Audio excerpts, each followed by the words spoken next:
Lukas 8:27-30 Pagbaba ni Jesus sa Gadara, siya'y sinalubong ng isang lalaking galing sa bayan na may mga demonyo. Matagal na siyang hindi nagsusuot ng damit at hindi tumitira sa bahay kundi sa mga libigan. Tinanong siya ni Jesus, "Anong pangalan mo?" At sinabi niya, "Lehiyon," sapagkat maraming demonyo ang pumasok sa kanya.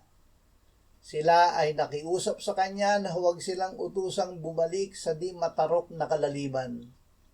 At may isang kawan ng maraming baboy na nanginginain sa burol.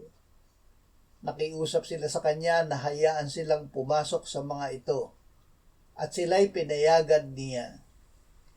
Pagkatapos ay lumabas ang mga demonyo sa tao at pumasok sa mga baboy, at ang kawan ay dumaluhong sa bangin patungo sa lawa at nalunod.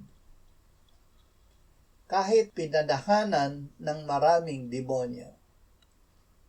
Kahit ang Gadareno ay pinadahanan ng libu-libong demonyo, siya ay pinalaya ng Panginoong Hesus. Mahalaga sa Ama ang kahit isang makasalanan na maligtas. Ang Panginoong Hesus ay nakisama sa mga makasalanan.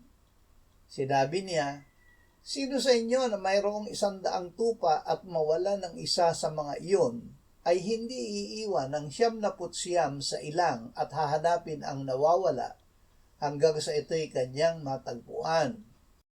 O sinong babae na may 10 pirasong pilak na kung mawalan siya ng 1 piraso, ay hindi ba magsisindi ng 1 ilawan at magwawalis ng bahay at naghahanap ng mabuti hanggang ito'y matagpuan niya? Sinasabi ko sa inyo, may kagalakan sa harapan ng mga anghel ng Diyos dahil sa isang makasalanang nagsisisi."